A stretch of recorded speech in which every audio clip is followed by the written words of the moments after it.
Selamat malam saudara-saudara. Semoga kalian tetap dalam lindungan Tuhan yang Maha Kasih. Malam hari ini saya akan membacakan suatu khotbah yang diambil dari 1 Petrus pasal 3 ayat 13 sampai 22 yang berbunyi, menderita dengan sabar. Dan siapakah yang akan berbuat jahat terhadap kamu jika kamu rajin berbuat baik? Tetapi sekalipun kamu harus menderita juga karena kebenaran, kamu akan berbahagia. Sebab itu janganlah kamu takuti apa yang mereka takuti, dan janganlah gentar. Tetapi kuduskanlah Kristus di dalam hatimu sebagai Tuhan, dan siap sedialah pada segala waktu untuk memberi pertanggungjawab kepada tiap-tiap orang yang meminta pertanggungan jawab dari kamu tentang pengharapan yang ada padamu. Tetapi haruslah dengan lemah lembut dan hormat, dan dengan hati nurani yang murni, supaya mereka yang memfitnah kamu karena hidupmu yang saleh dalam Kristus menjadi malu karena fitnahan mereka itu. Sebab lebih baik menderita karena berbuat baik, jika hal itu dikehendaki Allah, daripada menderita karena berbuat jahat. Sebab juga Kristus telah mati sekali untuk segala dosa kita, Ia yang benar untuk orang-orang yang tidak benar, supaya Ia membawa kita kepada Allah.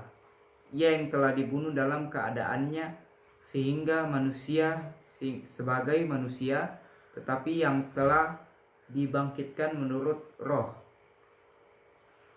Dan di dalam roh itu juga Ia pergi memberitakan Injil kepada roh-roh yang di dalam penjara, yaitu kepada roh-roh mereka yang dahulu pada waktu Nuh tidak taat kepada Allah.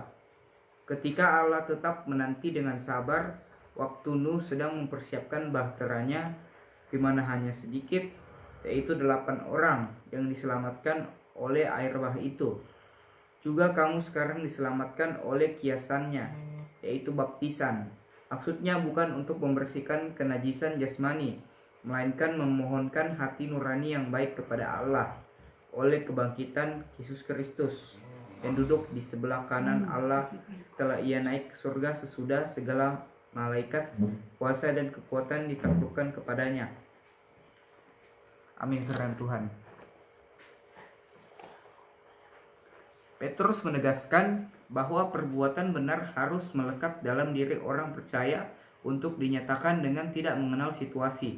Sebab perbuatan yang benar yang dilakukan akan berdampak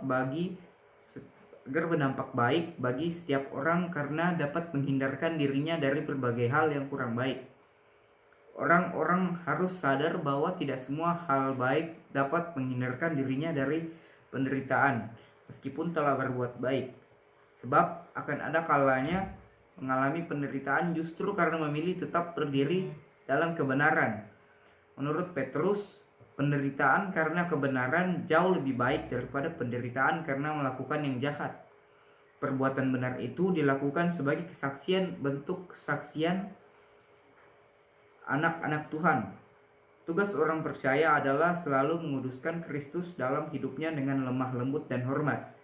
Orang yang tekun melakukan kebenaran dan kebaikan mestinya hidupnya akan selalu aman, tidak mengalami kesulitan, disenangi dan didukung orang banyak. Tapi kenyataannya justru banyak mengalami kesulitan, penderitaan, dan dimusuhi, terutama mereka yang berbuat jahat. Pengalaman seperti itu dialami oleh pengikut Yesus, bahkan dialami oleh Yesus sendiri. Dalam hal itu, Rasul Petrus memberi motivasi semangat dan nasihat agar jangan dikalahkan oleh kejahatan, karena keadilan Allah akan terus dinyatakan terhadap orang benar. Kristus telah menderita dan mati, namun Dia bangkit mengalahkan kematian. Karena itu, Petrus memberikan motivasi dan semangat bagi orang percaya agar jangan gentar terhadap kejahatan. Namun yang penting dari semua itu adalah bahwa setiap orang percaya hendaknya menguduskan Kristus sebagai Tuhan di dalam hati, sehingga ketika menghadapi penderitaan karena melakukan yang benar, maka ia akan dipandang baik oleh Tuhan. Sekian dan terima kasih. Amin. Amin.